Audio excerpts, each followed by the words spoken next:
క్షమించండి. Okay, thank you. So ఇప్పుడు YR TV CEO Ranjith అన్నని 2 నిమిషాలు మాట్లాడాల్సిందిగా రిక్వెస్ట్ చేస్తూ ఉన్నా. సో ఇంకెవరైనా మీడియా మిత్రులు కూడా మాట్లాడచ్చు ఒక 2 నిమిషాలు. రంజిత్ అన్న, వైఆర్ టీవీ.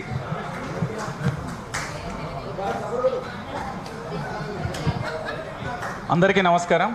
నా పేరు రంజిత్. ఈరోజు సోషల్ మీడియా జర్నలిస్టులు, ముఖ్యంగా తెలంగాణ రాష్ట్ర వ్యాప్తంగా ఎక్కడ సమస్య ఉంటే అక్కడ ప్రశ్నించడానికి మేము సైతం అంటూ ముందుకు సాగే సోషల్ మీడియా జర్నలిస్టులు, డిజిటల్ మీడియా ప్లాట్ఫామ్లో కావచ్చు, రాష్ట్ర వ్యాప్తంగా జరిగిన ఉద్యమాలను మీరు చూశారు. తెలంగాణ ఉద్యమంలో జై తెలంగాణ అని ముఖ్యమంత్రి ఈరోజు ముఖ్యమంత్రి పదవిలో ఉన్నప్పుడు ఆనాడు తెలంగాణ ఉద్యమంలో పోరాటం చేసి నేడు డిజిటల్ ప్లాట్ఫామ్లో ఉండి జర్నలిజం పక్షాన, అంటే ప్రజల పక్షాన పోరాటం చేస్తే నొప్పేమొచ్చిందో తెలియదు మా ముఖ్యమంత్రికి.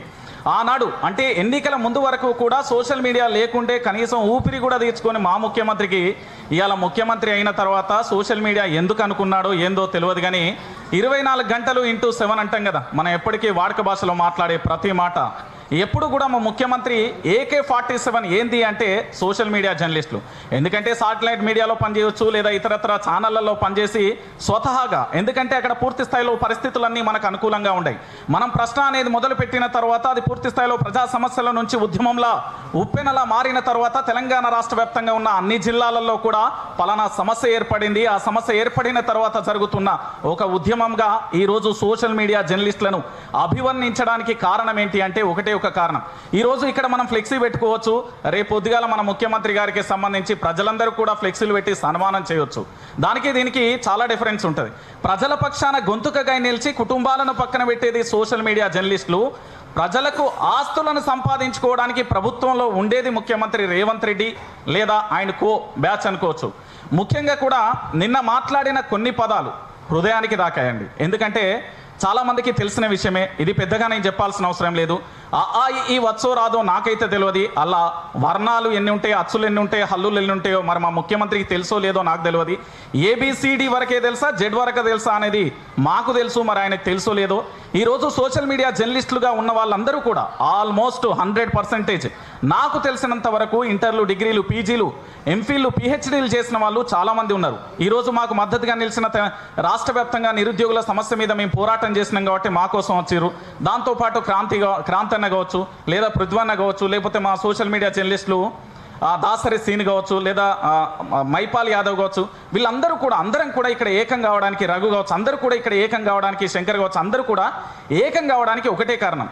ముఖ్యమంత్రి ఎన్నికల ముందు వరకు పూర్తి స్థాయిలో కూడా ఇదే సోషల్ మీడియా కోసం పార్టీ కార్యకర్తలను పక్కన పెట్టి సోషల్ మీడియా కోసం టైం కేటాయించిన పరిస్థితులు ఉన్నాయి. ఈరోజు అదే సోషల్ మీడియా వల్ల ఎక్కడ నా పదవి కోల్పోతామో, ఇప్పటికే 18 నెలల కాలంలో పూర్తి స్థాయిలో ఏ ప్రభుత్వానికి రానంత పేరు వ్యతిరేకత మూటగట్టుకున్నా, మళ్ళీ రేపు భవిష్యత్తులో ఇదే పేరు కనుక నేను మూటగట్టుకుంటే మరొకసారి అధికారంలో ఉండబోనని. గోపనపల్లి భూముల వద్దు, 1000 కోట్లు కొడంగల్లో జరుగుతున్న భూ అక్రమాలు వద్దు, కానీ సోషల్ మీడియా జర్నలిస్టులు ప్రశ్నించద్దు. ప్రశ్నిస్తే ఏం చేస్తాం? కేసు ఫైల్ చేస్తాం. అది ఎక్కడో ఆదిలాబాదో, ఖమ్మమో, లేకపోతే ఊరవతలు ఉంటాయి. ఆ కేసులన్నింటి కోసం తిరిగే ప్రయత్నం చేస్తారు. ఎందుకంటే జర్నలిస్టుల విషయంలో పూర్తిగా కూడా నిన్న జరిగిన నవ తెలంగాణకు సంబంధించి మరి చాలా పెద్ద వాళ్ళు ఉన్నారు, తలకు తెల్లెంటికి వచ్చిన వాళ్ళు కూడా ఉన్నారు. ముఖ్యమంత్రి మాట్లాడుతా అంటే చిరునవ్వులు నవ్వుతూ అద్భుతంగా కూడా సప్పట్లు కొట్టిన వాళ్ళందరికీ కూడా అభినందనలు చెప్పాలనుకోవాలో మరి ఇంకో పదం కూడా వచ్చింది, కానీ ఆపుతున్నా. సో ఏదైనా చెప్పొచ్చు, ఎందుకంటే సాటి జర్నలిస్టులకు ఈ సమాజంలో మనం ఎక్కడికైనా వెళ్తేనే వాళ్ళ పేరు ఊరు తెలియదు, వాళ్ళకి ఏమైనా ప్రమాదం చోటు చేసుకుంటే మనం బండ్లాపి పూర్తి స్థాయిలో వాళ్ళకి హెల్ప్ చేస్తాం. కానీ తోటి జర్నలిస్టులను మనందరినీ కూడా తిడతా ఉంటే సప్పట్లు కొట్టి సన్మానం అనుకున్నారో ఏమనుకున్నారో, లేకపోతే వాళ్ళే ఏదైనా పేడ్ బ్యాచ్ తీసుకొచ్చి కూర్చోబెట్టిలో తెలియదు. కానీ ఇది చాలా బాధాకరం. తెలంగాణ రాష్ట్ర వ్యాప్తంగా ఎన్నికలకు ముందు, ఎన్నికల తర్వాత మా ముఖ్యమంత్రి ఏంది అంటే నా ఇష్టం అంతా నాదే రాజ్యం అనుకుంటున్నాడు. కానీ 5 సంవత్సరాలు అధికారంలో ఉండిపోమని చెప్పిళ్ళు. 5 సంవత్సరాల తర్వాత మళ్ళీ ఏ కారాగారాలు మమ్మల్ని లెక్క పెట్టాలని చూసినావో అదే కారాగారాలు నిన్ను లెక్క పెట్టే పరిస్థితులు కూడా వస్తాయి. ఆనాడు ఉద్యమం చేసిన వాళ్ళందరూ కూడా నేడు పోరాటం చేస్తున్నారు. నేడు పోరాటం చేసిన వాళ్ళందరూ కూడా భవిష్యత్తులో ఏదైనా ప్రభుత్వానికి సంబంధించి, ప్రజలకు సంబంధించి సేవ చేసే యోగ్యం రావచ్చు. కానీ ఈరోజు జర్నలిస్టులను పూర్తి స్థాయిలో కూడా వ్యతిరేకించడం, సోషల్ మీడియా జర్నలిస్టులు, దాంతోపాటు శాటిలైట్కి సంబంధించిన డిఫరెన్స్, వాళ్ళని పక్కన పెట్టండి, వీళ్ళని పక్కన పెట్టండి. ఫస్ట్ మా ముఖ్యమంత్రిని మనం పక్కన పెడితే అన్ని దరిద్రాలు పోతాయి. ఎందుకంటే 18 నెలల కాలంలో పూర్తి స్థాయిలో కూడా ఆయన చేసిన వ్యాఖ్యల కంటే మనం మాట్లాడింది ఏమీ తప్పులేదు. నేను 100% బల్లగుద్ది చెప్తున్నా. 18 నెలల కాలంలో ముఖ్యమంత్రి నోట వచ్చిన చాలా భయంకరమైన మాటల కంటే మనం మాట్లాడిన ఏ ఒక్క పదం తప్పు కాదు, కాకూడదు. ఎందుకంటే రాష్ట్ర వ్యాప్తంగా మా ముఖ్యమంత్రి ఎక్కడికి వెళ్ళినా కూడా రకరకాల మాటలు, రకరకాలు ఏది చెట్ల గడ్డేస్తా, తొండలు ఎగరేస్తా, రకరకాలుగా చెప్పిండు. అంటే నాకు తెలిసి గ్యారడీ ఏమన్నా చేసిండేమో గతంలో, ఆయన పూర్వజన్మలు ఏమన్నా చేసిండేమో, అవన్నీ ఇప్పుడన్నీ పూటరే టైం మొత్తం కూడా బయటకు వస్తున్నాయేమో అనిపిస్తుంది. ఇంకొక విషయం ఏంటంటే జర్నలిజం డిఫరెన్స్ ఏమైనా చెప్పండి, కోణమాలం ఏమైనా చెప్పండి అంటున్నారు కదా. మరి రాజకీయం మీరేమైనా డెఫినేషన్ ఏమైనా చెప్తారా రాజకీయానికి? నాకు తెలిసిన రాజకీయం అయితే ఒకటి ఉంది, దోసుకోవడం, ఎదురుళ్తే ఎవరైనా దోపిడీ చేస్తే మేము ప్రశ్నిస్తే వాళ్ళని పూర్తి స్థాయిలో కూడా బెదిరింపుల పాలు చేసి అరెస్టులు చేయడం. మరి మీ రాజకీయమే అట్లున్నప్పుడు మేము సోషల్ మీడియా జర్నలిస్టులుగా ఆర్థిక కష్టాలు, మానసిక కష్టాలు, కేసులు, ఎఫ్ఐఆర్లు అన్నింటినీ ఎదుర్కొని ఒంటరి పోరాటం చేస్తూ అది ప్రజల పక్షాన నిల్చొని ప్రజల కోసం పనిచేస్తూ సమస్య ఎక్కడ ఏర్పడినా ఆ సమస్య దగ్గరికి వెళ్ళి పూర్తి స్థాయిలో పనిచేస్తున్నప్పుడు మేము చేసిన తప్పేంది? ఎందుకంటే సోషల్ మీడియా జర్నలిస్టులు అంటే అలకగా అయిపోయారు. ఎందుకంటే పెద్ద తలకాయలు అంటారు కదా, తెల్లింటికి వచ్చిన వాళ్ళందరూ పోయి ఆడ కూర్చున్నారు. వాళ్ళు ఏంది అంటే ఏదైనా ప్రెస్ మీట్ జరిగినప్పుడు కాలు మీద కాలేసుకుని చాలా చెప్పినావు కదా ముఖ్యమంత్రి, ఇదే ప్రెస్ మీట్ జరిగినప్పుడు నీ గాంధీ భవన్లో చాలామంది జర్నలిస్టులు, 100కు పైగా జర్నలిస్టులు ఉన్నప్పుడు, అయ్యా ముఖ్యమంత్రి యనుమల రేవంత్ రెడ్డి గారు, నీ పేరు బాగా గుర్తుంది, మరి నీకు గుర్తుందో లేదో చెప్తున్నా, 100 మంది జర్నలిస్టులు ఊకున్నప్పుడు తలపేసుకొని నలుగురితోనే ఎందుకు ముచ్చట పెట్టినావు? దానికి సమాధానం చెప్పరా? అదే జరా దానికి సమాధానం ఉండదు. జర్నలిస్టులు అంటే విభజించు పాలించు అనే కోణంలో పోతున్నావు కదా. ఈ తెలంగాణలో నీకు పరిపాలన చేయమన్నారు కానీ జర్నలిస్టులను తిట్టమన్నారా? ఉద్యమకారుల మీద కేసులు పెట్టమన్నారా? లేదా ప్రశ్నించే వాళ్ళని అరెస్టు చేయమన్నారా? అరే ఏం పాపం చేసిండు భయ్ మైపాల్ యాదవ్? అన్యాయంగా కూడా ప్రభుత్వం వచ్చిన తొలినాళ్లలో వ్యాన్లో ఎక్కించుకొని పోయినావు కదా. ఏం చేసిండు రాఘు? ఏం చేసిండు శంకర్? ఏం చేసిండు దాసరసీను? ఇక్కడ వీళ్ళు నిరుద్యోగులు వేస్తాం జనార్దన్ ఏం చేసిండు? ఆనాడు పోరాటం చేసినాం, ఈనాడు పోరాటం చేసినాం. ఇక మా భజన బ్యాచ్ ఉంటుంది, వాళ్ళు ఎంత అద్భుతంగా పెడతారంటే, నిన్న మా ముఖ్యమంత్రి యనుమల రేవంత్ రెడ్డి గారు అది డైలాగ్ వేయంగానే ఈ సన్నాసుల జర్నలిస్టులు అని బెచ్చాల నా ఫోటో వేసింది. అరే నాయన కొంచెమన్నా మానవత్వం ఉందా? నువ్వు తినే అన్నంలో ఎన్ని మెతుకులు ఉంటాయో నాకు తెలియదు, కానీ ఆ మెతుకుల సంఖ్య ఏందో నాకు తెలుసు. ఎందుకంటే మనం పొద్దుగా లేవగానే నాటుకోడి కూరేసుకొని చపాతీలు వేసుకొని పూరీలు తినే బాపతి మనం, కానీ మేము కాదు కదా. ఆనాడు నీ ప్రభుత్వం రావడం కోసం మా రక్తాన్ని చెమట చుక్కగా మార్చి ప్రభుత్వాన్ని ఏర్పాటు చేసిన తర్వాత నువ్వు చేసిన అరాచకాలను భరించకుండా ప్రజల వైపున విప్లవ భావాలు కలిగి పూర్తి స్థాయిలో పోరాట స్ఫూర్తి కలిగిన మేము పోరాటం చేసి తెలంగాణ ఉద్యమాలలో పాలు పంచుకొని మా ప్రాణం పోతుంది అని తెలిసి ఉద్యమాలు చేసిన వాళ్ళం ఇవాళ కల్వకుంట్ల చంద్రశేఖరరావు ఎక్కడున్నాడు? అంతకుముందు ఇప్పుడు నువ్వు నాకు తెలిసి 21, 22 ముఖ్యమంత్రి నీలం సంజీవ రెడ్డి కానుడు మొదలు పెట్టుకుంటే తర్వాత లిస్టులో చాలా మంది వస్తారు. చాలా మంది ముఖ్యమంత్రులను చూసినావు.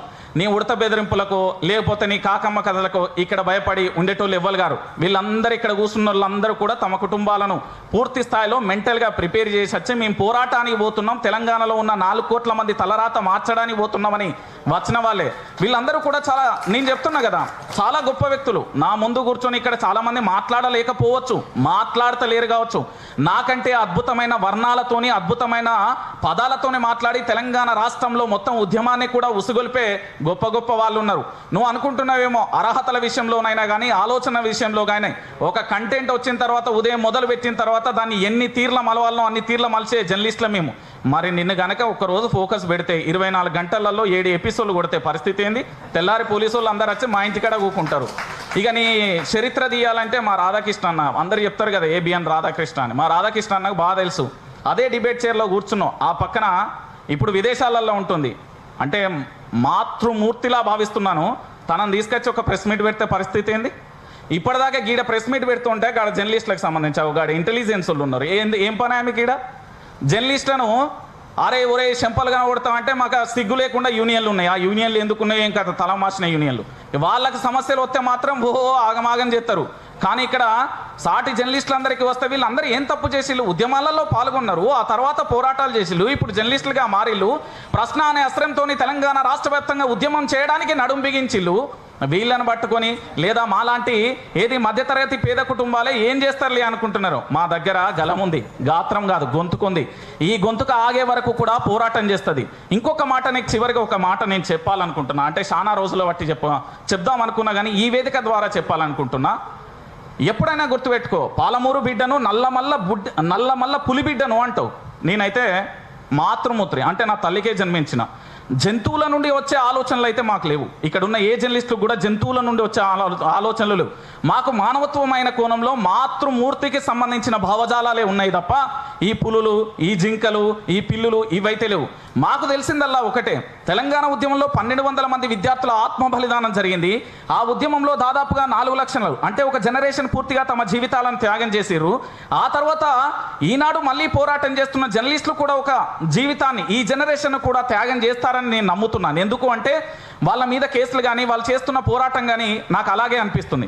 భవిష్యత్తులో జరగబోయేది ఏంటంటే ఉద్యమాలు, కవులు, కళాకారులకు సంబంధించి పూర్తి స్థాయిలో గతంలో చూసినాం. తెలంగాణ సాంస్కృతిక సారథి అనేది ఒకటి ఉండే, వాళ్ళందరూ పాటలు పాడుతుండే తెలంగాణ ఉద్యమంలో. ఆ తర్వాత ముఖ్యమంత్రిగా కల్వకుంట్ల చంద్రశేఖరరావు గారు వచ్చిన తర్వాత దాన్ని వాళ్ళందరికీ ఉపాధి కల్పించిండు. ఇప్పుడు నేను అడుగుతున్న ఆ కవులు, కళాకారులను ఆలోచించండి. ఆలోచించకపోతే జరగబోయే విపత్తును ఎవరు కూడా ఆపలేరు. ఒక ప్రశ్న అంతమయ్యేలోపు మరో 100 ప్రశ్నలు పుడతాయి. 100 ప్రశ్నలు అంతమయ్యేలోపు $1 మిలియన్ ప్రశ్నలు ఉత్పన్నమవుతాయి. ఈరోజు తెలంగాణలో సోషల్ మీడియా జర్నలిస్టులు అంట, నేను జర్నలిస్టులు వీళ్ళని సోషల్ మీడియా, డిజిటల్ మీడియా అసలే అన్న జర్నలిస్టులం మేము. కాకపోతే తెలియకపోతే తెలుసుకో. మరి ఆలు ఎన్ని ఉన్నాయి? 56 ఉన్నాయా, 52 ఉన్నాయా? నీకు తెలిస్తే మాకు చెప్పు. లేకపోతే ఏబీసీలు 26 ఉన్నాయా, 24 ఉన్నాయా? నీకు తెలిస్తే మాకు చెప్పు. ఏబిసిడి అంటే 4 అనుకుంటున్నావు, నీ ఇష్టం. సో ఫైనల్గా ఒకటే, రాష్ట్ర ముఖ్యమంత్రి ఆలోచనలో మార్పు రాకపోతే తర్వాత భవిష్యత్తు చాలా భయంకరంగా ఉంటుంది. 18 నెలల కాలంలో 30 తిప్పలు పెట్టి 3 షేర్ల నీళ్ళు తాగిచ్చినాం. ఇంకా 3 ఏళ్ళు ఉంది. వారవ్వా ఒక్కసారి ఆలోచించుకో, దర్వేస్తారు. థ్యాంక్ యూ అన్న.